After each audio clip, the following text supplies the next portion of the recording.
खानदान। अब मैं आमंत्रित कर रही हूँ ऐसी शख्सियत को जिनके शेर पूरा हिंदुस्तान पढ़ता है। गजल के सिद्धस्त हस्ताक्षर, गजल के एक ऐसा पारस कि जो आपको छूले वो सोना बन जाए। आप ही की दो पंक्तियां जो हर हिंदुस्तानी के मुंह पर चढ़ी है कि मंजिलें भी उन्हीं को मिलती है जिनके सपनों में जान होती है। पंख होने से कुछ नहीं होता, हौसलों से उड़ान होती है। तालियों की गड़गड़ाहट के साथ रंग जाना है।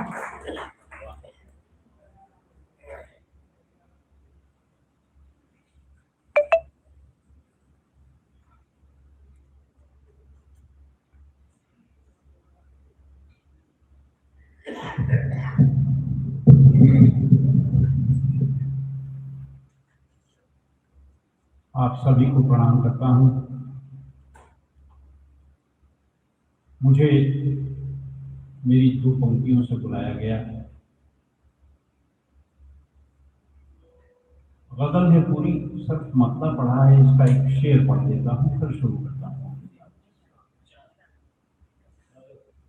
इस मतले का शेर मतलब पढ़ देता हूं, आपको आसानी हो जाएगी। मंजिलें भी उन्हीं को मिलती हैं जिनके सपनों में जान होती है। मंजिलें भी उन्हीं को मिलती हैं जिनके सपनों में जान होती है। पंख होने से कुछ नहीं होता, हौसलों से उड़ान होती है। और शेर है कि जो यकीन दूसरों पे करते हैं, जो यकीन दूसरों पे करते हैं, उनको केवल शिकस्त मिलती है। और तीर उनकी जुबान समझते हैं, हाथ जिनके कमान होती है। मंजिलें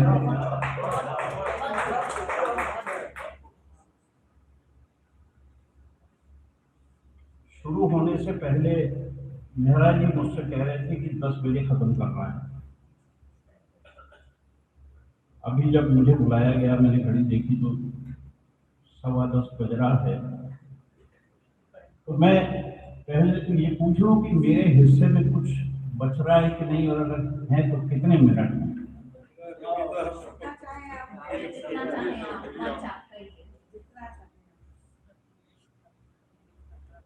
मैं उस संदर्भ को याद करता हूं जिसमें ये प्रोग्राम हमने यहाँ सजाया। स्वाधीनता दिवस की पूर्व संध्या। आजादी इस पीढ़ी को तो कोई दोष देने का सवाल इसलिए पैदा नहीं होता कि जिन लोगों की जिम्मेदारी बनती है, खैरात में नहीं मिली। 40 लाख लोग शहीद हुए हैं इस आजादी के, और 60 वर्षों तक हमको ये बताया गया कि इन्होंने चरखा इतनी जोर से चलाया था कि मुल्क आजाद हो गया। एक गजल सिर्फ इस संदर्भ में कि जिनको सौंपी गई आजादी, उनकी जिम्मेदारी क्या है, एक गजल पढ़ूंगा। उससे पहले थोड़ा सा उसकी भूमिका बनाने के लिए 4 मिसरे देखें आप। मुझको यही जमीन यही आसमां मिले, मुझको यही जमीन यही आसमां मिले, मरकर दोबारा आऊं तो हिंदी जुबां मिले। और दुनिया बहुत बड़ी है मगर मुझको इससे क्या, जब भी वतन मिले यही हिंदुस्तान मिले, जब भी वतन मिले यही हिंदुस्तान। ये बहुत विस्तार में नहीं जाता, पर भारतीय लोक कला मंडल और नवकृति,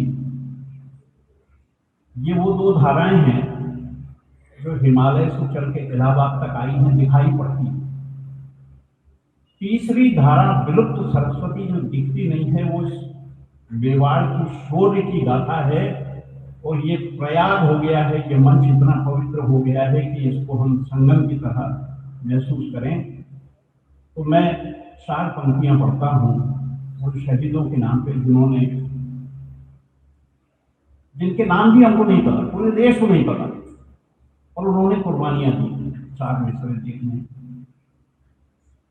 अमर शहीदों का यश गाया करता हूं, अमर शहीदों का यश गाया करता हूं, उस जुनून को शीश झुकाया करता हूं, और इस मिट्टी में उनका जज्बा शामिल है। मैं मिट्टी का तिलक लगाया करता हूं, मैं मिट्टी का तिलक।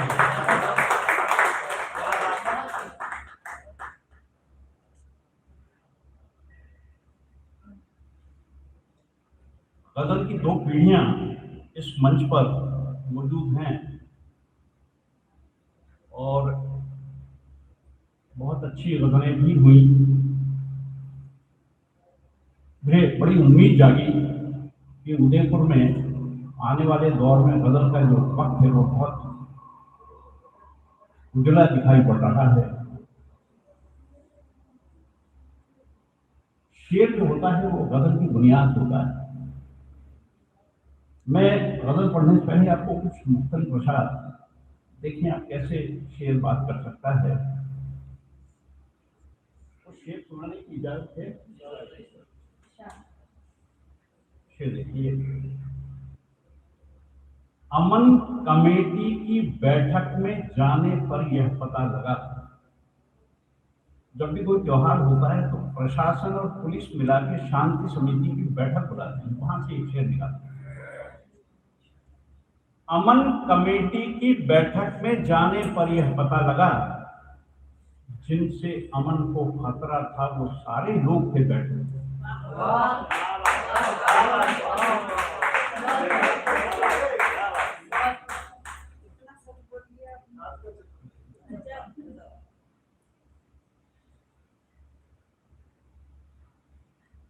हिंदी के साथ जो दिक्कतें हैं संसद में, उस पर बात नहीं करते, और मैं इस पर बात करता हूं कि एक ऐसी जुबान तलाश की जाए जो हिंदी का विकल्प हो जाए, सब स्वीकार करें। देखिए, एक भाषा है जो सारे मुल्क को मंजूर है, एक भाषा है जो सारे मुल्क को मंजूर है। आप रिश्वत की जुबान में बात करते थे। क्या बात।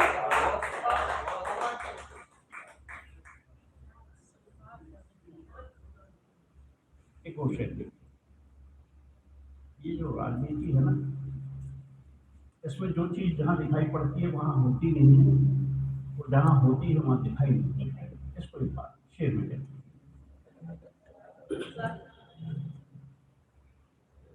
ये मछेरे आपको कातिल नजर आए मगर, ये मछेरे आपको कातिल नजर आए मगर, जाल कोई और बुनते हैं घरों में बैठ।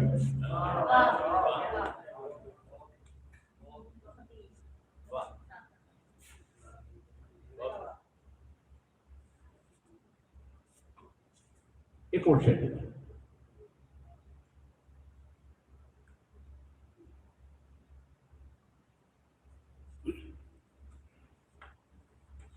इस देश में मजहब पर बहुत लिखा गया है। मैंने एक शेर कहा, एक शेर मजहब पर देखिए। लोग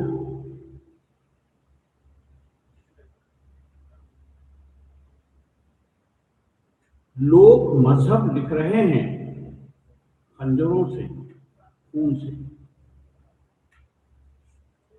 लोग मजहब लिख रहे हैं खंजरों से, खून से। तितलियों ने फूल पर होठों से मजहब लिखा।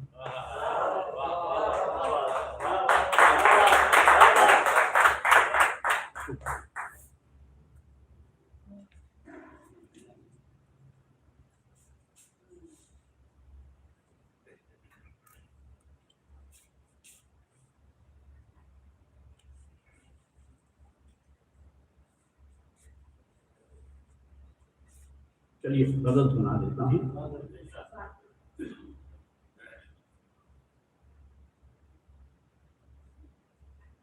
गजल की जमीन के लिए मुझे ऐसा लगता है कि एक मतलब दो शेर। श्रृंगार मेरा विषय नहीं है, मैंने अभी जो पढ़ा ये मेरा रास्ता है, ये मेरी जमीन है। और बीच में एक दौर ऐसा आया जब पूरे देश ने गोपाल दास नीरज को गीतों का राजकुमार कहा, और तब कुछ परिवारों से एक आवाज उठी कि श्रृंगार मंचों पर अब इतना घटिया हो गया है कि परिवार के साथ बैठने में दिक्कत आती है।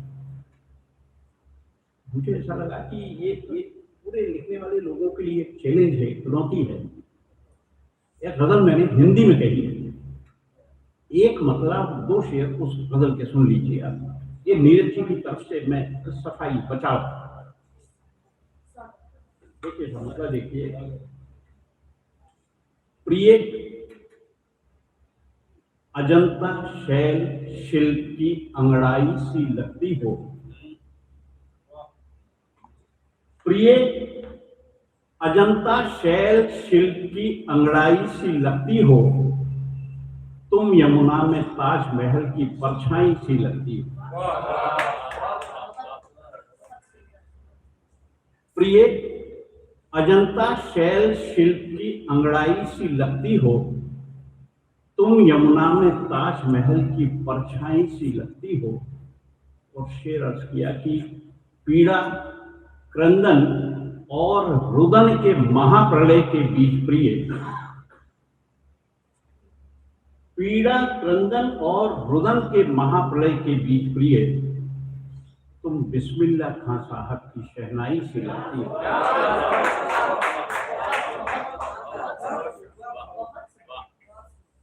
पीड़ा क्रंदन और रुदन के महाप्रलय के बीच प्रिय, तुम बिस्मिल्लाह खां साहब की शहनाई से लगती हो।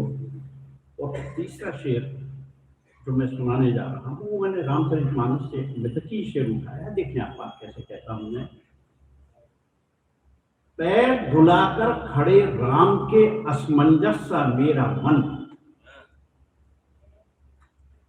पैर धुलाकर खड़े राम के असमंजस सा मेरा मन, कभी कभी मुझको केवट की उतराई सी लगती हो, तुम यमुना में ताजमहल की परछाई। और अब मैं आपको उस गजल पर लाता हूँ जो सुनाना चाहता हूँ मैं इस आजादी के संदर्भ में। मतलब देखिए, आशियां हमने बनाया आंधियों से पूछकर, ये गजल पूरी मैं आप लोगों को सौंप रहा हूं। आप हमारे गजल के वारिस हैं, आने वाले कल के धरोहर हैं आप हमारी। मतलब देखिए, आशियां हमने बनाया आंधियों से पूछकर, ए हवा अब तू गुजरना खिड़कियों से पूछकर।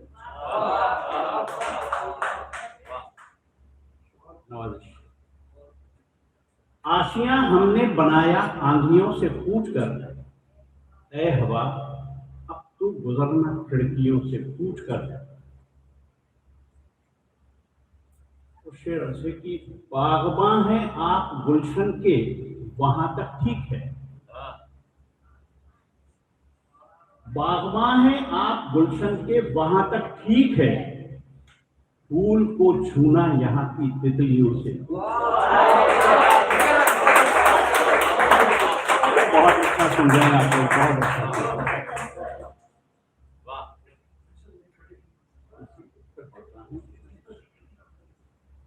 बागबां हैं आप गुलशन के वहां तक ठीक है, फूल को छूना यहाँ की तितलियों से पूछकर। तो शेर देखें कि मैं कोई सूरज नहीं पर हूं अंधेरों के खिलाफ, मैं कोई सूरज नहीं पर हूं अंधेरों के खिलाफ, जंग अपनी लड़ रहा हूं बिजलियों से पूछकर।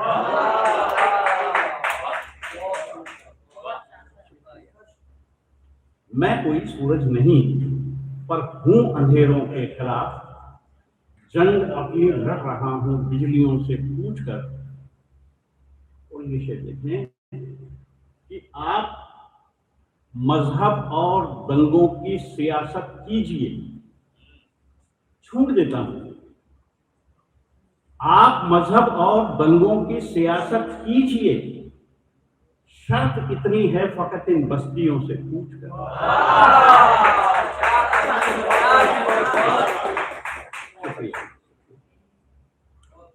आप मजहब और दंगों की सियासत कीजिए, शर्त इतनी है फकत इन बस्तियों से पूछकर।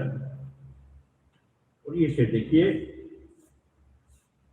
हक समझते हैं नदी पर आप अपना ठीक है, हक समझते हैं नदी पर आप अपना ठीक है, पर जहर घोले अगर तो मछलियों से।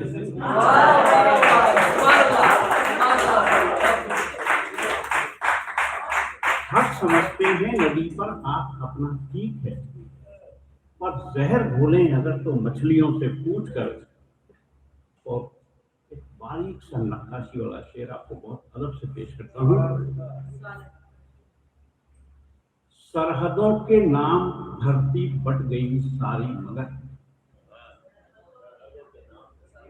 ये सारे देश, ये सारे मुल्क उसने नहीं बनाए, उसने तो सिर्फ जमीन बनाई।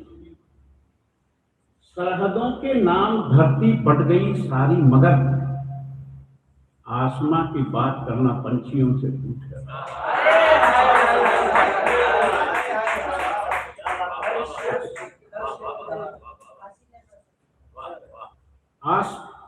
आसमां की बात करना पंछियों से पूछकर। और ये शेर शायद आपके साथ घर जाए। घोंसलों को कांख में ले रात भर जागा दरख्त, घोंसलों को कांख में ले रात भर जागा दरख्त, हाथ चूजों को लगाना टहनियों से पूछकर।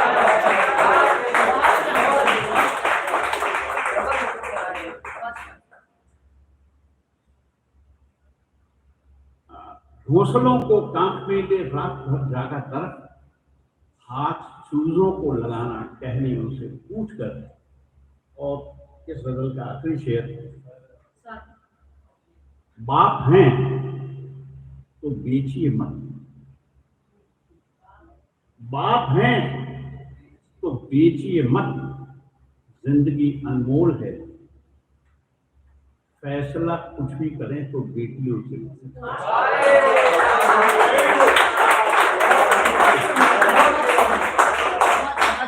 और जिस तरीके से आप लोगों ने सुना, तो मेरा ये कहने का साहस हुआ कि ये गजल मैं आधी समझता हूँ। इससे रिलेवेंट एक गजल का 5-6 शेर हैं, अगर इजाजत दे तो ये दोनों पूरी।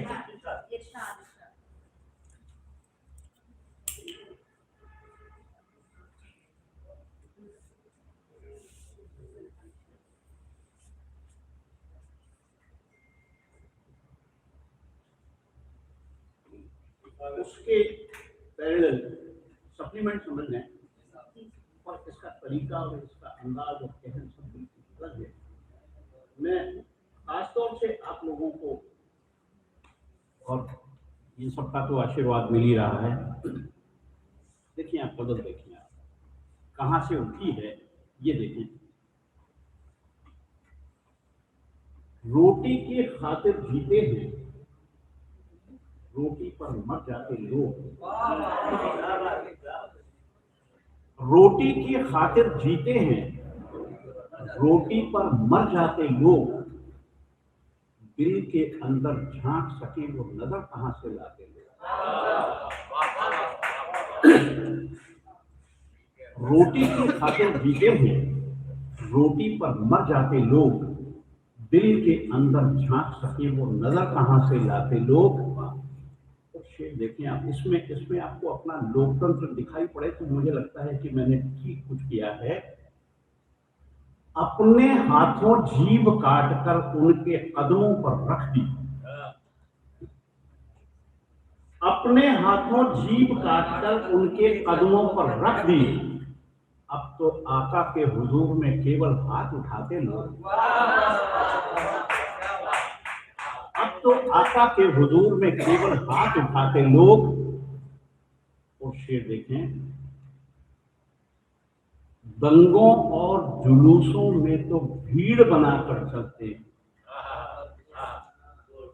दंगों और जुलूसों में तो भीड़ बनाकर चलते हैं, कहीं मोहब्बत हो जाए तो छुपकर आते जाते हैं।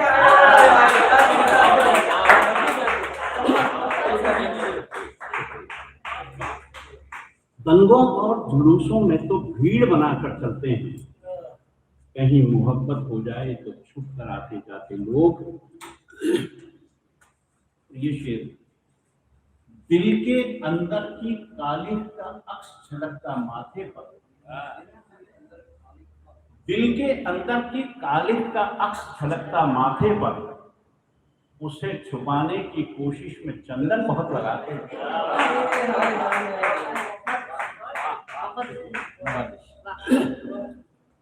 दिल के अंदर की, बहुत नवाज, दिल के अंदर की कालिख का अक्स झलकता माथे पर, उसे छुपाने की कोशिश में चंदन बहुत लगाते लोग। उसे लिखे कि इससे झगड़ा उससे नफरत रोज कचहरी थाने पंच, इससे झगड़ा उससे नफरत रोज कचहरी थाने पंच, मिट्टी के पुतले होकर भी कितना बोझ उठाते लोग। इससे झगड़ा उससे नफरत रोज कचहरी थाने पंच, मिट्टी के पुतले होकर भी कितना बोझ उठाते लोग। और ये शेर देखें, आज के रेफरेंस में पढ़ रहा हूं कि आजादी के लिए कट गए जितने सर उठ सकते थे, आजादी के लिए कट गए जितने सर उठ सकते थे, आजादी के बाद बचे हैं केवल शीश झुकाते लोग।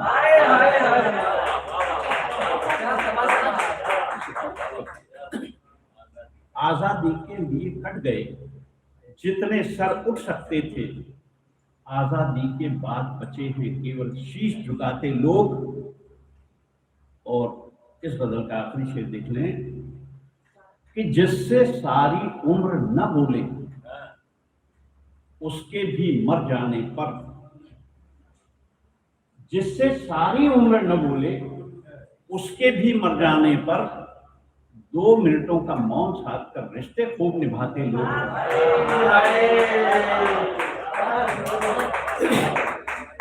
जिससे सारी उम्र न बोले उसके भी मर जाने पर, 2 मिनटों का मौन साध कर रिश्ते खूब निभाते लोग।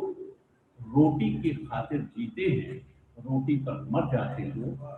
और दिल के अंदर झांक सके तो नजर कहाँ से लाते लोग। नजर